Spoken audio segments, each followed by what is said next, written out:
Con anemia creo que es un tema importante y es un tema que sí les van a preguntar en el examen, ¿sí? El tema de hoy es más, lo que vamos a ver son puntos más importantes de la anemia megaloblástica y ferropénica, y vamos a terminar con lo que son las anemia plástica y también la policitemia vera primaria y secundaria. Y después arrancamos con leucocitos, ¿sí? Patología de los leucocitos. Entonces, anemia megaloblástica, este tipo de anemia, como ustedes ven, la parte blástica significa célula inmadura, ¿sí? Inmaduro. Y megalo significa grande, ¿sí? Entonces, es un tipo de anemia que se va a caracterizar para afectar a la célula madre inmadura, a la que da origen a las 3 series hematopoyéticas. Generalmente la célula madre pluripotencial es la que se va a ver afectada, porque la anemia megaloblástica se debe generalmente a deficiencia de vitamina B12 y ácido fólico, ¿sí? Vitamina de B12 más ácido fólico. Entonces, esta vitamina B12 y el ácido fólico, en especial la B12, es muy importante para la síntesis de ADN, ¿sí? El cual va a dar origen a las 3 series hematopoyéticas. Aquí, a la serie eritroide, a la serie mieloide linfoide y a la serie de los megacariocitos, ¿sí? Entonces, cuando hablen de anemia megaloblástica, no solamente repercute en el eritrocito, sino también en las 3 series, ¿sí?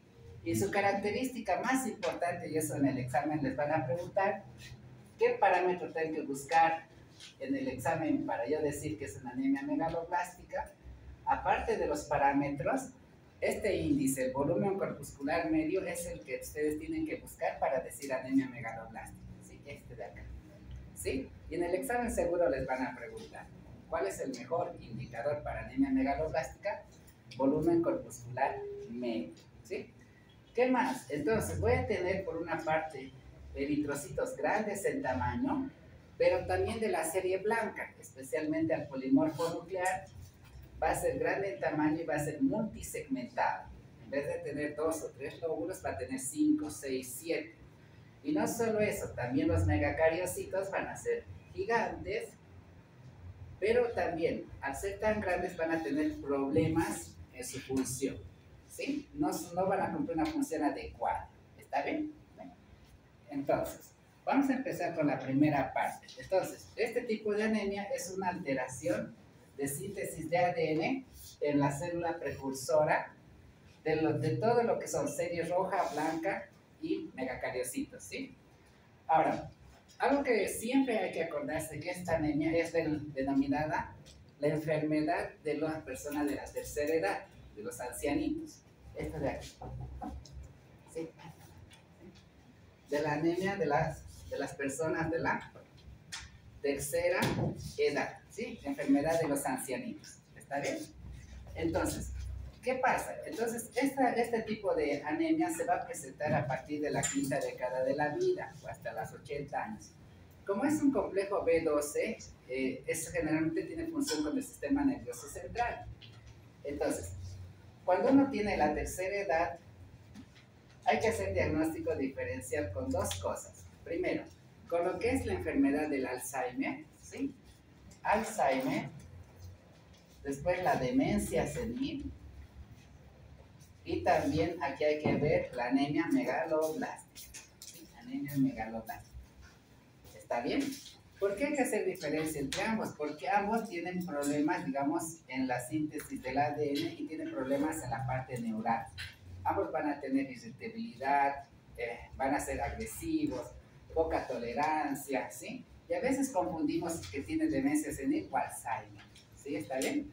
¿Se puede presentar el Alzheimer a partir de esta edad? Sí, ¿sí? Hay Alzheimer precoz, ¿está bien? Entonces, cuando ustedes ven que una persona mayor empieza a tener un temblor fino, no sé si alguna vez han notado, más o menos 50 años, si ustedes tienen a su familiar y empieza a tener un temblor fino en la mano de esta manera, ¿sí?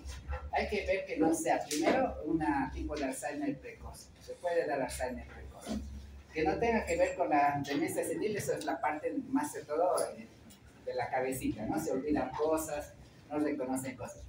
Pero ese temblor fino también hagan recuento por la anemia megaloblástica, ¿sí? Necesitan complejo B2, ¿está bien? Ahora, ¿cuáles son los dos tipos de anemia que les van a dar origen a la anemia megaloblástica? Cuando falte vitamina B12, esa anemia se llama anemia perniciosa. Y cuando falta deficiencia de folato, es anemia por deficiencia de folato. Lo que va a producir es que, como va a haber una síntesis adecuada de ADN, la maduración nuclear se va a ver alterada y van a tener celularidad grande, mezclada con células normales, ¿sí? Entonces, en el frotis sanguíneo van a tener esto. La persona va a tener anemia, pero va a tener eritrocitos normales y polimorfonucleares normales. Pero en la anemia megaloblástica, vean, eritrocitos grandes en tamaños, pero no solo esos, también tienen a los polimorfonucleares grandes en tamaño, pero también miren los lóbulos, 1, 2, 3, 1, 2, 3, 4, 5, ¿sí? Por eso que este tipo de anemia no es exclusiva como el hierro. Vieron en el hierro de esa anemia ferropénica, anemia por pérdida de sangre, anemia aguda, crónica, ¿verdad? En este es megaloblástica porque involucra las 3 series hematopoyéticas. ¿Está bien? ¿Sí? Bien. ¿Qué más? Bueno, como afecta en la médula ósea las 3 series hematopoyéticas, entonces ustedes van a tener pancitopenia, o sea, disminución de las 3 series hematopoyéticas. Eritrocitos, glóbulos blancos y plaquetas. Entonces, ¿qué característica va a tener en su frotis sanguíneo? Van a ser eritrocitos grandes en tamaños, ¿sí? Y el mejor parámetro, no se olviden, va a ser este. Volumen corpuscular medio superior a 100. ¿Sí? Eso no se olvide, ¿sí? Cuando ustedes sospechen de anemia megaloblástica, busquen al volumen corpuscular medio. ¿Bien?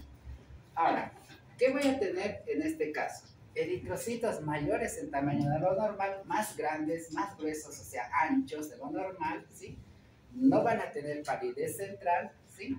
Que los eritrocitos normales, pero eso no solo, miren, los neutrófilos también van a ser mayores en tamaño y van a tener lo que se llama en su núcleo muchos lóbulos, van a ser macropolimorfonucleares hipersegmentados, 5, 6, 7 núcleos en uno solo, ¿sí? Lóbulos esos. Entonces, eso es lo que nos va a dar. Y no solo eso, sino que se va a alterar también las plaquetas, ¿sí? En esta foto ven un frotis sanguíneo, en el cual es un extendido. Cuando yo tengo, digamos, en el laboratorio volumen corpuscular medio, digamos, 120, ¿sí? Tengo todos los datos de anemia, ¿sí? Sería una anemia macrocítica, ¿sí? Una anemia macrocítica. Y vamos a ver también las hemoglobinas. Vamos a tener por ahí una anemia macrocítica hipercrómica, por ahí, ¿sí? Este volumen corpuscular medio. Este volumen corpuscular medio, entonces es grande de tamaño, ¿sí? Ahora, yo para poder, digamos, un asiento aquí o por ahí. Entonces, yo para poder confirmarlo, puedo hacer esto. Puedo hacer un extendido en un vidrio que tenga heparina, echo una gotita de sangre y hago el extendido con otro portaobjetos. Después esto llevo al microscopio y empiezo a buscar esa característica, ¿sí? Eritrocitos grandes en tamaño, que pierden, por ejemplo, miren acá, la palidez central, pero en especial vean esta célula grandota, que es un polimorfo nuclear, pero ¿cuántos lóbulos tiene? 1, 2, 3, 4, 5, 6, ¿sí? Entonces con eso yo confirmo que tengo una anemia megaloblástica clínicamente, ¿sí? Entonces, ¿qué vamos a hacer en este paciente? Darle lo que le falta. Y lo que le va a faltar es complejo B12. Y le vamos a añadir siempre con ácido fólico, porque siempre van de la mano. ¿Está bien?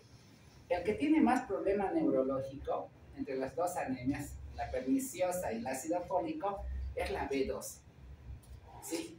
La B12 tiene esa alteración neurológica porque afecta a la banda de mielina de los nervios, o sea, de los nervios periféricos de las astas medulares, y tiende a tener el paciente ese temblor fino que les comenté, tiende a tener pareces. Los piecitos sienten que tiene hormigueo, que se les duermen los piecitos a los mayores. Y a veces se quejan de que cada vez que se levantan sienten como se les tira, ¿sí? Entonces, ese tipo de parestesias es más que debo a la vitamina B2, ¿sí? Entonces, como les digo, si ven a una personita mayor, un temblorcito fino así, a las manos o algo así, ¿sí? Lo primero que piensen es descartarle el B2, ¿sí? Si no tiene laboratorio, nada, una inyección de B12 con diclofenac, y si mejora ese temblor fino, es por esto. ¿Está bien, chicos? ¿Ya? Ahora, ¿qué más tiene este tipo de anemia? Lo que hay que conocer. Ustedes van a tener entonces una alteración de la serie miero-eritroide. ¿Sí? Todos los estadios son grandes en tamaño, pero no se olviden también que las plaquetas van a estar megacoriocitos, son grandes, tienen muchos núcleos y son anómalos. ¿Sí? Todo esto que es glóbulos rojos, blancos y plaquetas grandes son anómalas, no cumplen su función indicada. ¿Sí? Por eso el paciente va a tener esos problemas. ¿Sí? ¿Está bien? Ahora, un poquito para acordarse de la B12, ¿sí? La B12 entonces nos va a dar la anemia perniciosa. Pues sí, yo sé que ustedes han conocido la familia del B12, ¿verdad? Vitamina 1, el 6, ¿no? El 1 es la tiamina y demás, ¿verdad? Sí. Y de todos ellos, de toda la familia de los B, de la familia del complejo B, todas tienen función neurítica, ¿verdad? Tienen función neural, tienen función antineurítica. Lo que hace la B12 es excelente a nivel de las ramas neurales de las astas que van hacia las extremidades. ¿Sí? Ahora, ¿dónde está la B12? ¿Dónde está la B12? Lo primero que acuérdense es que la vitamina B12 está en todo lo que tiene que ver con la carne, ¿sí? Todo lo que es derivado de los animales. ¿Sí? Ahora, actualmente hay una corriente que se llama, que no come nada de los animalitos, ni siquiera el huevo ni la leche. Creo que es la corriente de veganos, ¿verdad? Los veganos, o sea, están usando otra alternativa, porque ellos dicen, no como nada de los animales porque respetan la vida, digamos, por ahí, ¿sí? Generalmente suplen eso con ¿qué? Con espinaca, lenteja, quinoa, berenjenas, todo lo que tiene que ver con hierro. Pero ellos tienen que comer mucho eso para poder suplir la necesidad de que van a perder mucha vitamina, ¿sí? ¿Está bien? Entonces, la carne está en la dieta de los animales, ¿sí? Esto también les da a explicar por qué se denomina la anemia de los ancianitos, porque a medida que uno va envejeciendo, lamentablemente vamos a comer cada vez menos, ¿sí? Menos, porque el metabolismo se alentece. Todas las personas mayores de edad van a tener dos problemas. Primero, el primer problema que van a tener es, van a buscar el lugar donde se junta el B12 con lo que es parte del factor intrínseco, es a nivel del estómago, por las células parietales. Cuando uno va envejeciendo, sufre de gastritis, sufre de erosiones, toma mucha medicación, y eso hace que la mucosa del estómago se vaya atrofiando. Y en ahí se van a perder las células parietales. Estas células parietales son las que producen el factor intrínseco. Entonces, por un lado, la parte del estómago, ¿sí? Por otro lado, van a tener el problema donde se absorbe la vitamina B12, que va a ser a nivel del híleo, ¿sí? Y por otro lado, es el factor económico, ¿sí? El tercer punto y más grande, yo creo, es el factor económico. ¿Por qué? Porque pasa esto, cuando la persona llega a los 50 a más o menos 60 años para arriba, ¿sí? Va a pasar dos cosas. Primero, un poquito la jubilación no alcanza, ¿sí? Es lo primero que hay que entender, ¿sí? Jubilación no alcanza, ¿sí? Después, trabajos a esta edad, generalmente son pocos los trabajos que se hacen para la persona mayor de edad. Se hacen changuitas, que se llaman, ¿sí? Pintura, un poquito de plomería, un poquito todo, ¿sí? Después, aparte, en esta edad, tampoco ya empiezan a manejar auto, porque ya empieza a haber problemas de visión, son diabéticos, tienen muchas cosas en contra. Entonces, ¿qué hacen las personas que viven en la tercera edad y son solas o viven con su pareja nada más que no tengan hijos? Entonces, la dieta la cambian, ¿sí? ¿Qué van a hacer? O sea, va a haber el desayuno, ¿sí? El almuerzo y la cena, ¿sí? Pero ¿cuál es lo que cambia? Primero el desayuno. En el desayuno es un pan con té nada más o con un poquito de mermelada nada más. El almuerzo es el punto fuerte de las personas mayores. comen sopa, algo continente. Pero en la noche ya no. O sea, ¿qué es lo que hacen? Toman té nada más. ¿Sí? No sé si han notado, pero ya no almuerzan. ¿Sí? 9 de la noche se toman tecito nomás. Un té, un mate, una infusión. ¿Sí? Entonces, eso repercute en la B12. La B12 se almacena durante años de nuestra vida, pero a partir de los 50 años va bajando porque ya no consumimos ese alimento. Ahora, otro limitante de esta edad son los dientes. ¿Sí? Los dientes.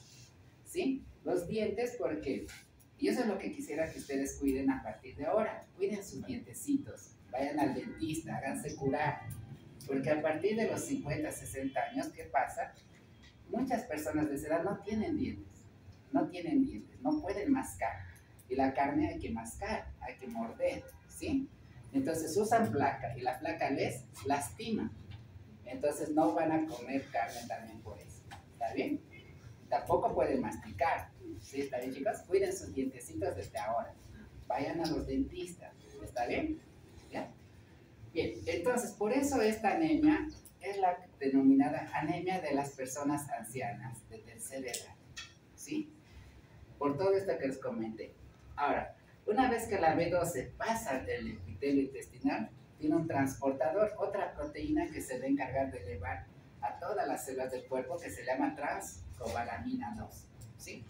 Ahora, como ustedes notarán, todos los productos de la farmacia, ¿sí?, usan los nombres que usamos en medicina. Por ejemplo, algunos llaman, miren, cobamimil, ¿sí? Ese es el verdadero nombre de la vitamina B12, ¿sí? Es el nombre comercial, B12 cobamimil. No sé si escucharon, pero hay laboratorios que usan ese nombre para la venta de su componente de B12, cobamimil B12, laboratorio indio usa ese nombre. Otros usan flexicamil B12, ¿dónde está? Por acá. Otras usan transcobamamil o flexicamil. Todo lo que tenga con ese nombre es complejo B12, ¿sí? Ahora, entonces, ustedes y nosotros comemos, ¿verdad? Comemos, pasa al tubo digestivo, y en el tubo digestivo el cobamamil o factor B12 sí o sí tiene que unirse al factor intrínseco para poder ir por el tránsito gastrointestinal sin ningún problema hasta el hígado, ¿sí? Entonces, la célula encargada de producir factor intrínseco es la célula parietal, la que produce el ácido. Entonces se une y forma el factor complejo B12, factor intrínseco. Y este complejo va a ir hasta el intestino delgado, ¿sí? Ustedes notan acá. Y en este tengan el reguete del intestino donde va a entrar el complejo B12, factor intrínseco, y ahí se va a romper en dos cosas. El factor intrínseco se va a quedar en el citoplasma de lo que es las células, y el B12 va a atravesar la membrana de la célula epitelial y va a ir a los capilares de la lámina propia. ¿Y quién le va a esperar ahí? Su transportador, la transcobalamina, en el sistema venoso, ¿sí? ¿Por qué el sistema venoso? Porque tiene que ir hacia el hígado también. Primero hacia el hígado, porque ahí va a almacenar y después se va a distribuir por todas las células del cuerpo y el sistema nervioso, ¿sí? Entonces, de esta manera, nosotros podemos entender por qué también en el suero que hacemos a las personas con de vitaminas, ponemos el complejo de todas las vitaminas y ponemos en la vena, ¿sí? No ponemos a la arteria, porque aparte la arteria nos dispara, ¿no? Entonces, a un lugar de baja presión tiene que ir el suero y va a ir por el sistema venoso, ¿está bien?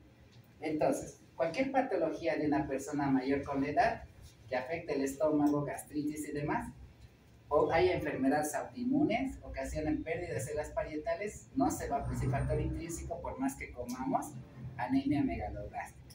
Patologías del intestino delgado, anemias megaloblásticas. Patologías hepáticas, anemias megaloblásticas, ¿sí? ¿Está bien? Entonces es una anemia bien bonita de aprender, ¿verdad? Desde el inicio hasta el final. Todo es carencial, todo es nutricional. Entonces, la anemia perniciosa, cuando ustedes pongan en el internet, les va a salir anemia megaloblástica. Pero no es que sean sinónimos, sino que la anemia perniciosa por B12 causa anemia megaloblástica y es la más frecuente. El ácido fólico también causa anemia megaloblástica, pero es menos frecuente, ¿sí? Entonces, las gastritis crónicas atróficas destruyen las células parietales y realmente por procesos inflamatorios, y esto ocasiona que no se produzca factor intrínseco. ¿Okay? Y entonces, ¿quién de nosotros nos hubiéramos imaginado, ¿no? Todo esto que pasa a partir de los 50 años? Y es bien notorio, es bien notorio. Es como ustedes decir, sacan foto ahora y nos vemos cuando vengan de especialidad. Todos sus docentes van a estar viejitos. Bueno, menos las doctoras, creo que están jovencitos todos. Sí, los doctores, los varones, ¿sí? Entonces, no se olviden, ¿va? No, pero cuando dijimos que aparece la anemia ferropénica es cuando baja sus reservas de hierro en el hígado, dijimos, ¿verdad? Ahí empieza la anemia, ¿verdad? Palidez, disnea, fatiga y demás. En la anemia megaloblástica va a producirse la anemia cuando las células secretoras de factor intrínseco, o sea, las células parietales, empiezan a caer, empieza a atrofiarse, empieza a transformarse en una gastritis atrófica, ¿sí? Y cuando ustedes hacen una endoscopia en un paciente con gastritis atrófica, el estómago, que es así gruesito, se pone como si fuera un papel, así bien finito. A ver si alguna vez les muestro una foto, ¿sí? De un estómago atrófico, que es como si estuviera cortando una lonjita de papel, ¿sí? ¿Está bien? Plano, totalmente plano. Entonces, el problema va a ser eritropoiesis ineficaz en la médula ósea, destrucción de los eritrocitos grandes en la sangre. Voy a tener cierta ictericia en estos pacientes y el motivo de consulta va a ser realmente irritabilidad del paciente. Va a venir anémico irritable, con ganas de pegar a toditos, ¿sí? Entonces, el principal signo que ustedes van a notar físicamente en la anemia megaloblástica, aparte de todos los signos, palidez y demás, es la lengua que es sabural, es una lengua roja brillante. Todo lo que es vitamina es acá, en la boca, ¿sí? De B12, ¿está bien?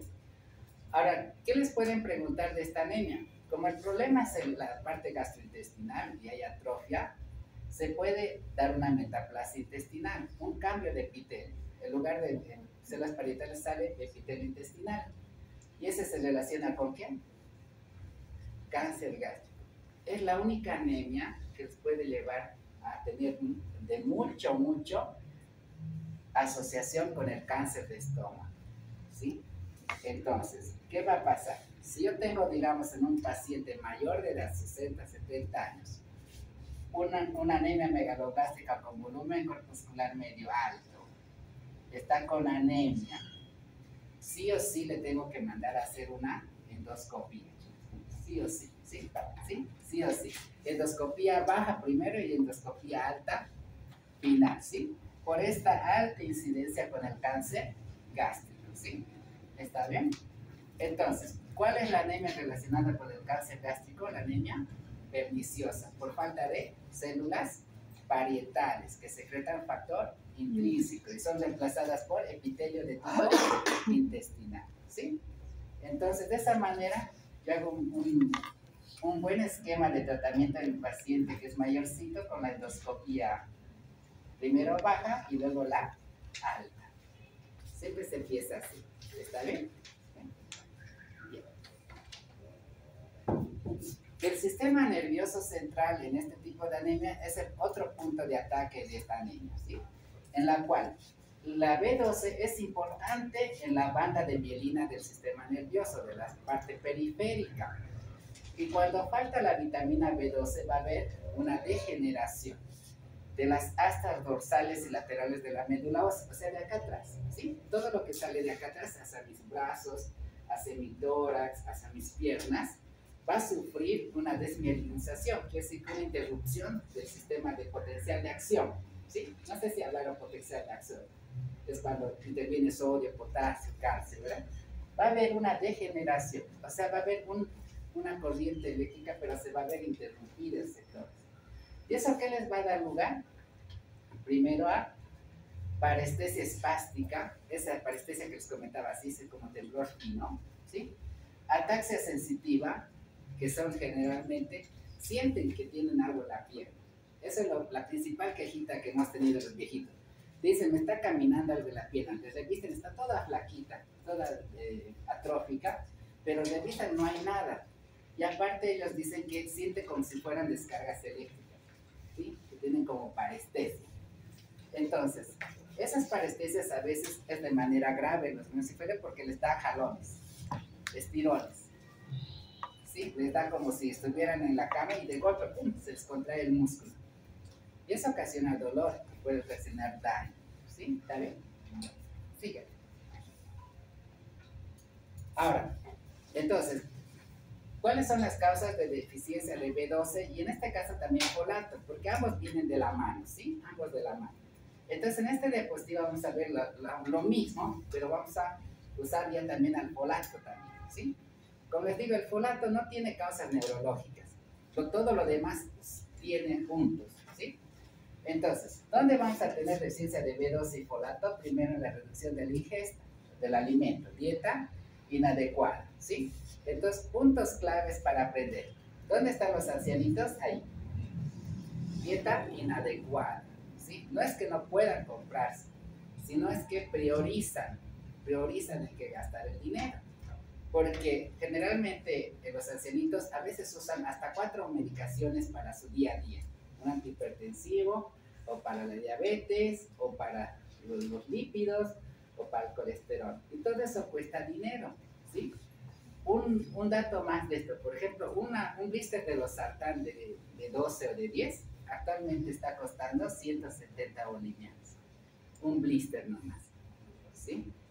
Y recuerden que la mayoría que vive en la calle vive del día a día, ¿sí? Entonces no va a priorizar comprando su medicación. Va a decir, o como o compro mi medicación. La mayoría, por suerte, compra su medicación, pero ¿a costa de qué? De su alimentación, ¿sí? Entonces, ¿qué va a comprar? Va a comprar fideo, arroz, huevo, el santo huevo. Yo creo que el huevo es el que nos salva a todos. ¿Sí? ¿Está bien? Papa pueden comprar también. ¿Sí? ¿Está bien? ¿Sí? Hay cosas que generalmente es por una dieta inadecuada. ¿Sí? Baja nuestro B12. ¿Está bien? Ahora, ¿quiénes son igual vulnerables a este complejo? Las personas indigentes y alcohólicos crónicos. ¿Sí? Ellos también no comen porque, por ejemplo, el alcohólico es adicto al alcohol, él quiere alcohol. ¿Alguna vez ustedes han dado comida a una persona alcohólica en la calle? No ha agarrado la comida y casi les lanza, ¿sí? Se ha puesto agresivo a veces, ¿verdad? O les dice, dame una moneda, ¿sí? Eso es por experiencia en el hospital a veces. Cuando el alcohólico se pierde en su psicosis de Korsakoff y Wernicke, es muy agresivo. Tengan cuidado con eso, ¿sí? Por eso, cuando estés caminando por la calle y se les acerca uno de estos, así que están en mala traza y demás, que posible son alcohólicos, y les pide una moneda, ¿sí? Dame moneda, dice. Lo ideal es que ustedes saquen de su bolsillo si tienen 10 pesitos o algo billete, siempre ténganlo. Esto es todo lo que tengo, y le dan, ¿sí? Y con eso, él lo que hace es ver que eso sea lo último que tiene y se lo lleva. No les va a pasar nada, ¿sí? Porque a veces pasa, y no solamente con cosas, pues recuerden que el alcohólico no es consciente de su acto, porque tiene demencia por el síndrome de Korsakoff, tiene psicosis, alucina, ¿sí? Y el Wernicke también no ayuda con eso. Entonces, ¿qué hace el alcohólico? Va a buscar el dinero, digamos, para que le den, para satisfacer su alcoholismo o para comer. Entonces, si se acerca alguna vez a esa persona, ¿sí?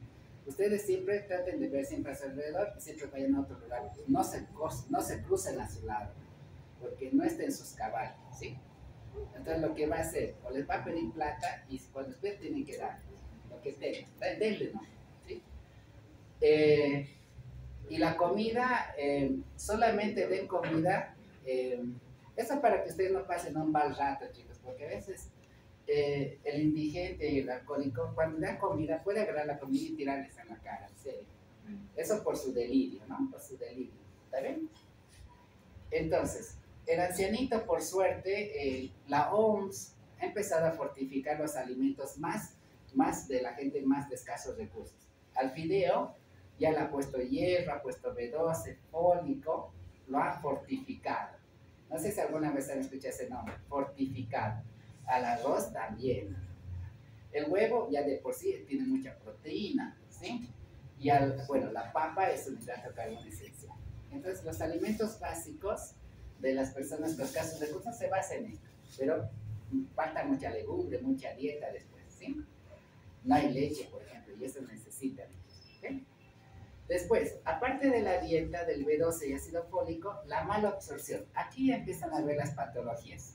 Aquí puede ser que la persona tiene problemas en el intestino delgado, en el estómago, o consume muchos fármacos que hacen que atrofie la mucosa del estómago.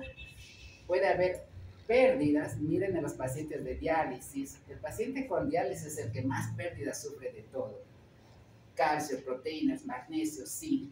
El paciente con hemodiálisis puede ser gordito así y después del diálisis se va a enflaquecer así, ¿sí? Por las pérdidas que tiene. Ahora, también el embarazo y la lactancia aumenta la demanda de vitaminas, de B12, ácido fólico, porque está en etapa de formación de nuevo ser. El B12 y el ácido fólico es muy importante hasta el tercer mes. Recuerden que ahí se forma el sistema nervioso central y se cierra la médula ósea. Si yo no le doy B12 y ácido fólico, se puede quedar con una malformación que se llama las onfaloceles o meningoceles. No se cierra bien esa médula ósea, ¿sí? La lactancia, el paciente con cáncer, ¿sí? Alteraciones del uso, cuando hay medicamentos que interactúan y que chocan con lo que es la absorción del B12, ¿sí? ¿Está bien, chicos? ¿Sí? Entonces, el B12 es importante, les vamos a preguntar en el examen B12, sí, por lo menos la cosa grande, ¿no? No todo en detalle, pero sí B12 se va a entrar al examen, anemia megaloblástica, por lo menos 1 o 2 preguntas, ¿está bien? Entonces, las reservas de B12 sirven para muchos años, pero ¿dónde se agotan? A partir de los 50, por falta de dieta inadecuada. ¿Cuál es el que siempre tenemos que reponer siempre? El ácido fólico. El ácido fólico siempre se agota antes del B12, pero por suerte con alimentos, jugos, fruta, podemos suplir. Entonces, la anemia megaloblástica, ¿cuál es el principal problema que tiene? Es la deficiencia nutricional, seguida del problema de absorción. ¿Con qué está relacionado? Con el cáncer gástrico. Y los síntomas neurológicos del B12 son marcados, pero eso no se da en la deficiencia de ácido fólico, ¿sí? ¿Está bien? Entonces, eso hay que ver. ¿Bien? Ese es B12, ¿vieron? Un poquito el resumen de la parte más importante, ¿sí? Del hierro, yo sé que ustedes ya han hecho muchas cosas con el hierro. Entonces, del hierro suplente, vamos a decir lo más importante, ¿sí? Lo más importante, ¿bien? Entonces, ¿qué tengo que acordarme del hierro? Primero que nuestro cuerpo tiene 25% por hierro en la hemoglobina y 1-2% de hierro no se absorbe. Pero vean qué cantidad tenemos harto en los eritrocitos y en las células de nuestro cuerpo. Entonces, ¿será cierto que tenemos mucho hierro en nuestro sistema? Sí. ¿Será cierto que si nos ponen un imán grandote y gira, nos puede atraer? Yo creo que sí, ¿sí? La verdad que sí. Por eso, no se acerquen a los tomógrafos, a los resonadores. Hay un avisito igual. No acercarse cuando está funcionando, porque eso puede jalarnos hacia adentro. ¿Sí? ¿Está bien? ¿Dónde es el principal lugar donde se absorbe el hierro? En duodeno. Entonces, la pregunta, ¿un enfermo con enfermedad celíaca va a tener anemia ferropénica? Un celíaco. O sea, celíaco es la intolerancia al gluten, ¿sí?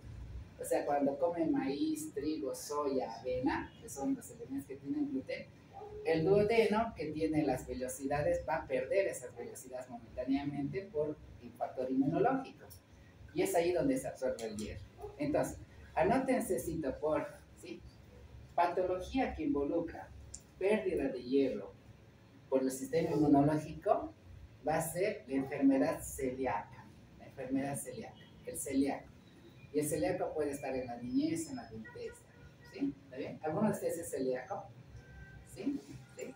¿No? ¿No? Ahí atrás, ¿no? No lo peguen, pobrecito. ¿Sí? Bueno, en primer lugar, duodeno. Entonces, toda patología del duodeno, giardias, parásitos que afecten, les van a ocasionar problemas de absorción del hierro. Primer punto.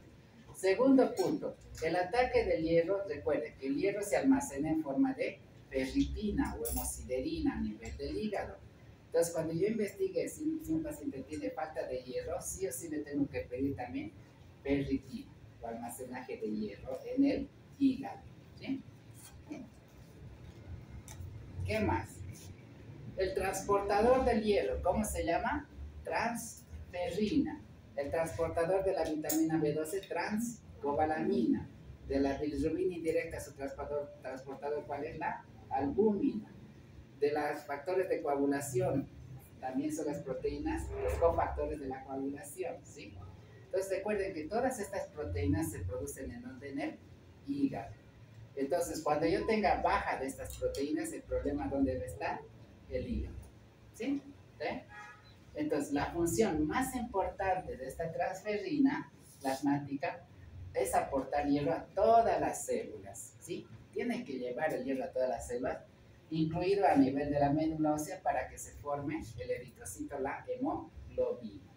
Entonces, esto es importante de la transferrina, ¿sí? Entonces, si mi hígado está trabajando bien, va a cumplir con todo esto. Pero si yo soy un hígado cirrótico, ¿va a poder producir todas las proteínas? No. Entonces, ¿qué va a tener el paciente? Probablemente anemia de tipo PRP, ¿sí? Van relacionando de a poquito, ¿sí? Entonces, eso es importante en lo que... Bien. Entonces, ¿cuáles son los mejores parámetros que van a usar para mejorar las reservas de hierro? Para tener la ferritina sérica, ¿sí? Primero, es el lugar de almacenaje, ¿sí? Gran parte de las reservas de hierro es un buen indicador de la reserva de hierro en el hígado. Pueden pedirlo en la sangre, ferritina sérica, ¿sí? Pueden pedir capacidad total de captación del hierro, depende de la transferrina, ¿sí? ¿Sí? De la transferrina. Y por último, la concentración de hierro sérico depende de la ingesta o pérdida de hierro. Estos parámetros de acá les van a ayudar a confirmar su anemia ferropénica. ¿Está bien, chicas? ¿Sí? Bueno, si quieren parar, paramos un poquito. Estamos corriendo un poco, ¿no? Rápido. ¿Sí? ¿Bien? Si vamos muy rápido, paramos, ¿sí? ¿Estamos bien? Sí. ¿Bien? Entonces, bueno, respiren un poco. Metan ahí un poquito. Es un poco pesado, ¿sí? Pero a la vez es entretenido, ¿sí? Ahora, entonces miren, si les preguntan en el examen esto, ¿cuál es la anemia o trastorno nutricional más frecuente en el mundo? Va a ser el hierro. La deficiencia de hierro, miren, es poco frecuente como causa de deterioro en los países industrializados, porque todo tiene hierro. Actualmente, fideos, arroz, todo tiene hierro. Pero nuevamente, ¿quiénes son los puntos vulnerables? El ancianito, también por la comida. Después, este término lactantes y niños también es un grupo vulnerable para el hierro, ¿sí? Porque tienen que comer para que se produzca más glóbulos, crecen más, desarrollan más, hay mayor demanda. Y este término, pobres, esto se va a eliminar, esto ya no va a haber. O sea, no es que no va a haber gente que es pobre, sino este término va a dejar de existir. Yo pienso ya no se va a dar ni en los libros, ni en la diapositiva. Yo creo que esta diapositiva se va a modificar para el otro grupo, porque ahora ya no se llaman pobres, sino con recursos inadecuados. ¿Sí? ¿Sí? Eso por el término de que no hay gente pobre en realidad. ¿Sí? Es un término de varios siglos atrás. Porque el término pobre no solamente se relaciona con recursos humanos, porque también hay pobreza intelectual, hay pobreza sentimental, hay pobreza, pobreza significa déficit, ¿sí? Porque a veces le dicen, a ver, cuando se pelean con alguien, dicen, pobre individuo, ¿no? Pobre persona, porque carece de ciertas cosas, ¿sí? O estás pobre, no sé qué quieres saber, o sea, estás con déficit, ¿sí? Estás más abajo. Entonces, este término desaparece ya, chicos, o sea, no es buen término yo usar, sino con falta de recursos va a entrar aquí, ¿sí? Ya, como les digo, si tienen la diapositiva ahora, ya pueden borrarlo esto, ya no va a ser esto, sino que va a ser con déficit o inadecuado recurso para su alimentación, de esa manera básica, ¿sí? Después, alteración de absorción, como les decía, todo lo que ocasiona alteración de absorción a nivel del duodeno, especialmente en la absorción de hierro, va a afectar eso, las gastritis, las enfermedades celíacas. El aumento de necesidades siempre en los lactantes y niños en crecimiento, los adolescentes, los gestantes, recuerden que necesitan hierro, más cantidad de lo normal, ¿sí? La pérdida crónica de sangre es lo que hacíamos los ejercicios en práctica, ¿se acuerdan?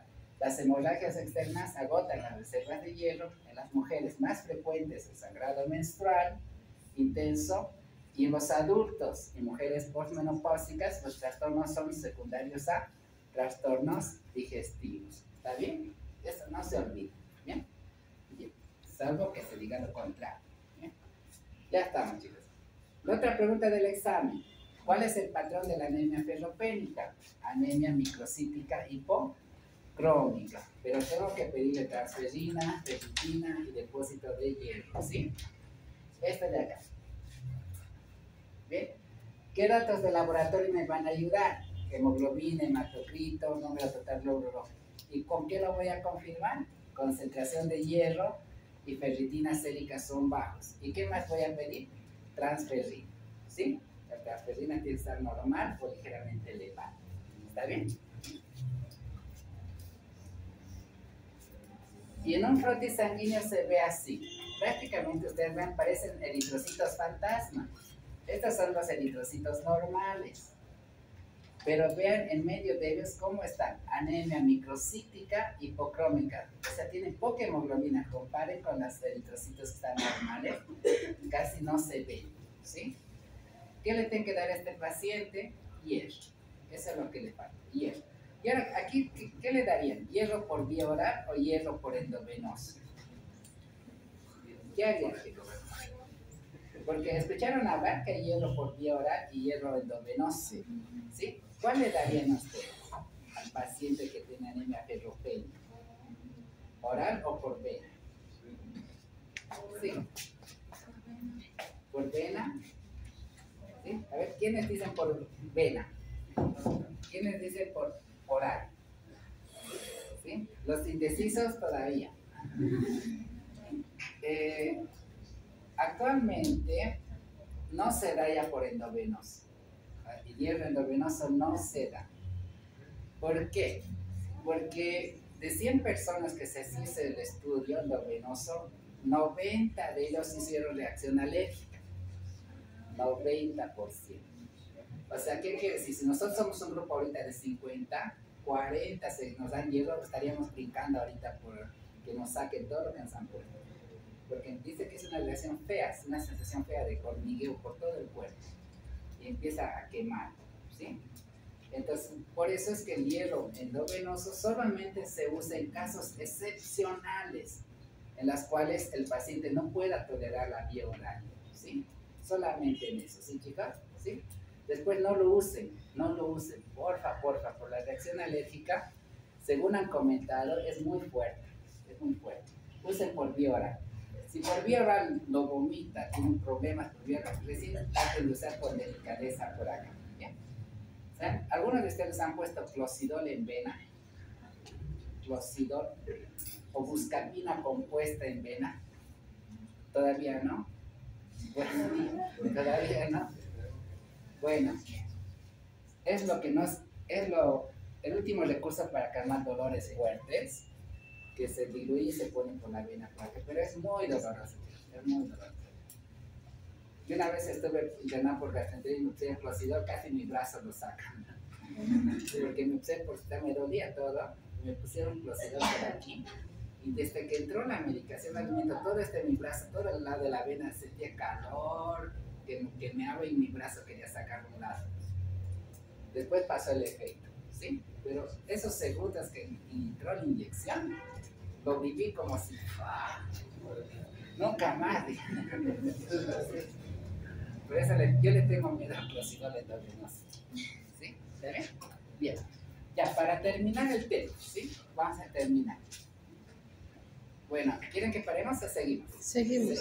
Falta poquito ahí, ¿ya? Bien. Anemia plástica. ¿Qué es la anemia aplásica? La anemia aplásica es un tipo de anemia en la cual todos podemos tener esta anemia. Lo primero, no discrimina edad, no discrimina sexo, puede dar hombres y mujeres por igual. ¿Qué es anemia aplásica? Es cuando se pierden las células madre multipotenciales, o sea, prácticamente desaparecen las células madre de la médula ósea. No hay. Recuerden que nosotros hicimos esto, ¿no ves? 100 menos la edad. Suponemos una persona de 30 años tiene 70% de celularidad y el otro 30% es tejido adiposo, ¿verdad? En la anemia aplásica, toda esta célula muere, desaparece y se queda 100% de tejido adiposo. Y como no hay celularidad, en la anemia aplásica, las tres series hematopoyéticas, eritrocitos, glóbulos blancos y plaquetas, ¿sí? Y plaquetas empieza a caer, ¿sí?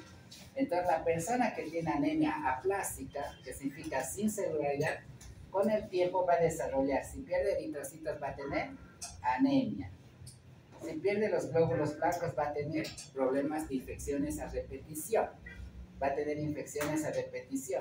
Y si pierde plaquetas va a tener hemorragias hasta espontáneas después. ¿Sí? Entonces, esta es una forma triste de morir, ¿verdad? Sí. Es triste de morir. Entonces, ¿qué va a dar? La insuficiencia de las células madre altera el hematopoiesis de eritrocitos, granulos y trombocitos, y todo esto se llama pancitopenia. Baja todo, ¿sí? Ahora, ¿por qué les decía que puede ser? Primero, aparece a cualquier edad, ¿sí? El inicio es gradual, o sea, es con tiempo, ¿sí? Se va pasando con el tiempo.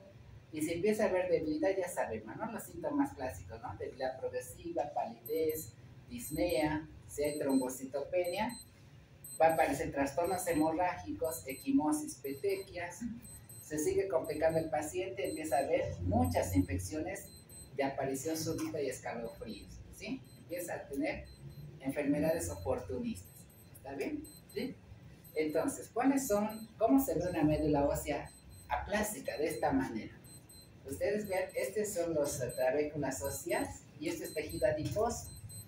Y esto que son puntitos azules que parecen células, en realidad son los capilares y ahí adentro están lo último que quedan de las células, eritrocitos, glóbulos blancos y rojos. ¿Sí? ¿Está bien?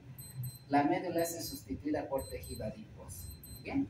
Entonces, ¿qué nos puede ofrecer anemia aplásica? ¿Cómo nos puede destruir nuestras pequeñas médulas óseas? ¿Sí? La mayoría es idiopática, a veces aparece en forma espontánea, pero la adquirida es la que tienen que acordarse. La adquirida es secundaria A, primero. Yo creo que entre las adquiridas, las sustancias químicas es lo que más les va a producir anemia plástica a las personas, ¿sí? El lugar donde uno trabaja, los lugares peligrosos para trabajar, donde nadie quiere trabajar y le pagan un poco más, ¿sí? ¿Dónde son esos lugares? Aquellos lugares donde usen químicos, ¿sí? Los químicos, especialmente benceno y insecticidas, tienden a ir directamente, absorción por la piel o la mucosa, a alterar la médula ósea, ¿sí?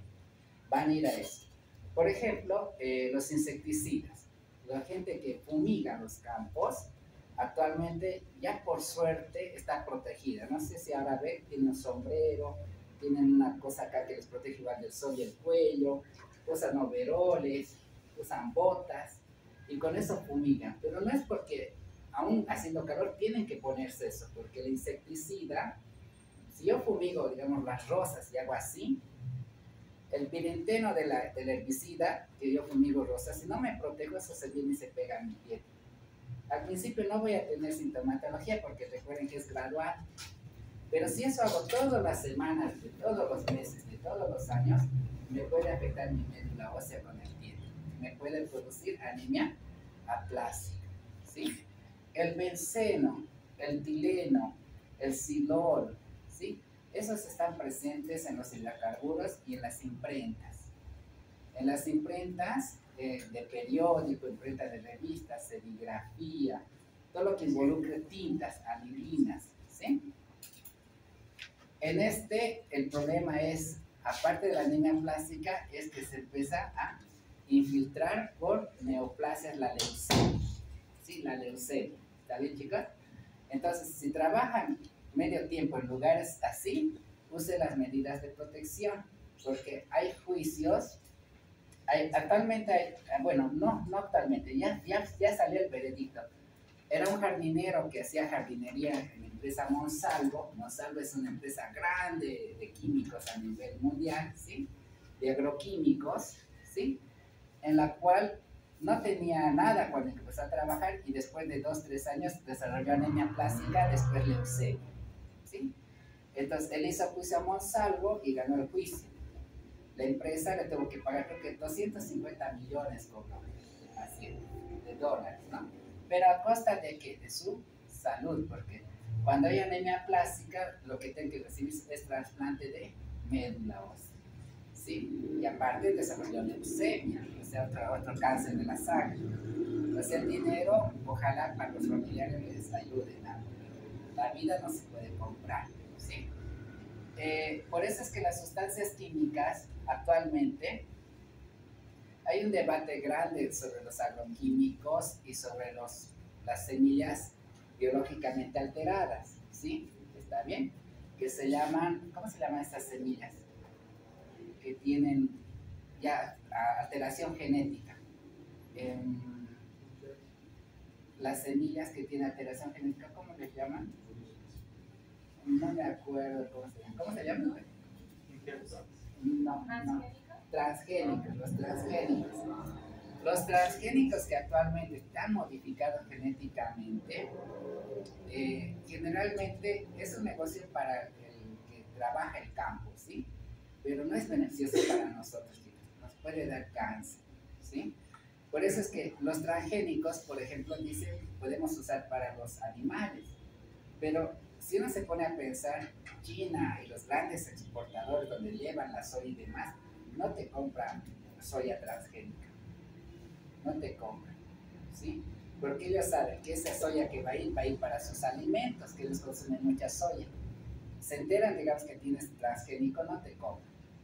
Pero nosotros, por suerte, por ahora, yo doy eso de que todavía no se compre lo transgénico porque realmente te altera, no se está produciendo. Lo que pasa es que el transgénico es más resistente a las plagas y eso es lo que el productor quiere, ¿no? Vender más y tener menos productos, pero a costa de la salud de los demás. Entonces el transgénico, para mí, hasta lo que he visto, es malo. Por más que te vendan la propaganda que no pasa nada, que esto que no, es malo el transgénico, ¿sí? Entonces, ojalá no se apruebe nada a favor de eso, ¿sí? En la Argentina hay transgénico, pero como les digo, grandes países no compran la soya argentina, la compran países que engordan los chanchitos y lo comemos, ¿sí? Entonces, las infecciones también pueden ocasionar anemia plástica, por ejemplo, pacientes que tienen el virus del HIV, el SIDA, virus de hepatitis, la irradiación total del cuerpo, Chernobyl, las bombas atómicas, por herencia y demás, ¿sí? Entonces, al final, ¿todos podemos tener anemia plástica? Sí. Entonces, donde vayan a trabajar algunos de ustedes, digamos, durante su carrera, si son laboratorios, están expuestos, protéjanse, ¿sí? El costo es muy grande después, ¿sí? De la medicación, ¿sí? Ahora, la otra pregunta del parcial, esta de acá, después la avisa. ¿Sí? La pregunta del parcial, ¿sí? Esta pregunta es del parcial, chicos. ¿A qué se denomina anemia por mieloptisis? Es cuando la médula ósea es sustituida o se infiltra por una metástasis de un cáncer. Es cuando yo voy a tener pancitopenia, voy a tener anemia, infección de represión, hemorragia. ¿Por qué? Porque mi médula ósea ha sido reemplazada por un cáncer. Por ejemplo, si yo tengo cáncer de mama, metástasis. Cáncer de pulmón, metástasis a la médula. Cáncer de riñón, metástasis ahí. Y eso infiltra toda la médula ósea y mata a las células madre pluripotenciales. Y el paciente tiene pancitopenia. Esta es pregunta de examen, ¿sí? ¿Bien? ¿Está bien? No se van a olvidar, ¿sí, chicos? ¿Bien? Entonces, para terminar, y con eso ya terminamos glóbulos rojos, ¿sí? una maratónica han hecho. Ya. El otro extremo de las anemias se denominan policitemias, ¿sí? Policitemias. ¿Qué quiere decir? Policitemia que se llama eritrocitosis, ¿sí? A lo que es elevación. En vez de anemia se llama eritrocitosis. Lo que hay que acordarse de la policitemia es dos cosas, ¿sí? Que la policitemia es el aumento de la concentración de glóbulos rojos, ¿sí? Y van a tener de dos tipos. Glóbulos rojos que se llaman policitemia relativa y policitemia absoluta.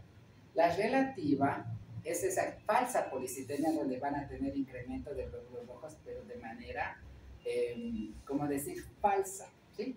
¿Por qué? Eso se da realmente, si a mí me sacan sangre y yo estoy deshidratado, como les comentaba, ¿no? Hice ejercicio, mucho ejercicio, no tomé agua, o tengo problemas de bulimia, o diarrea, o uso mucho diurético, lo que se pierde en la sangre es el líquido, ¿sí? O sea, líquido. ¿De acuerdo? Este es el vaso sanguíneo y lo que se pierde es líquido, ¿sí? Entonces, se deshidratan, ¿sí? Entonces, ¿qué queda acá? Concentrado quedan los glóbulos rojos, ¿sí? Lo que es la velocidad de eritrosedimentación. Entonces, esta es una falsa policitemia, ¿sí? O sea, policitemia, aumento de los glóbulos rojos, pero por causa de pérdida de líquido del vaso sanguíneo, ¿sí? No es enfermedad. Vuelven a tomar agua, se vuelve a reponer. La policitemia absoluta es la policitemia verdadera. Esa es en la cual hay incremento del número real de eritrocitos y se va a deber a dos cosas, primario o secundario, ¿sí? Dentro del primario, esta es la enfermedad. La policitemia vera primaria es el aumento real de los eritrocitos por una enfermedad a nivel de la médula ósea por una mutación en la cual se ve una respuesta exagerada al eritropoietina, ¿sí? La policitemia vera entonces es la causa real de policitemia enfermedad. Y la policitemia secundaria es aquella que se da, que tiene que generar la médula ósea muchos eritrocitos para suplir la necesidad de oxígeno. Por ejemplo, en las grandes alturas, las enfermedades pulmonares y tumores secretores de eritropoietina producen muchos eritrocitos, pero secundarios a una causa. ¿Sí? ¿Está bien, chicas? ¿Sí? La policitemia vera es directa, no necesita tener nada. ¿Está bien? A ver, creo que ya estamos. Entonces, las características de la policitemia vera tienen que ver con trastornos en la circulación, lenta hipoxia, parte estomatomegalia, hematíes, hemoglobina y hematocrito elevados. Como la sangre circula más lento, el problema es que el flujo lento de sangre da problemas visuales y auditivos, ¿sí? Y el problema también es la éstasis, que puede ocasionarles trombosis, ¿sí? ¿Está bien? Bueno, vamos a quedar, si no se va, vamos a parar ahí. Este cuadrito entonces no se olvide, ¿sí? Policitemia relativa tiene que ver con el volumen de sangre líquido, ¿sí? Son falsos positivos, hemodilución, hemoconcentración. Y absolutas puede ser primaria o secundaria. La enfermedad es la primaria. Y la secundaria es porque tiene que producir glóbulos rojos para compensar a falta de oxígeno en grandes alturas, enfermedades pulmonares, cardiopatías y tumores secretores. ¿Bien? Vamos a quedar ahí, ¿ya? Porque si no, ya no vamos a ver. Trastornos hemorrágicos lo dejamos para mañana. Mañana no. Jueves. Para el jueves. ¿Sí? Aquí quedamos, ¿sí? ¿Está bien? Entonces vayan repasando de a poquito.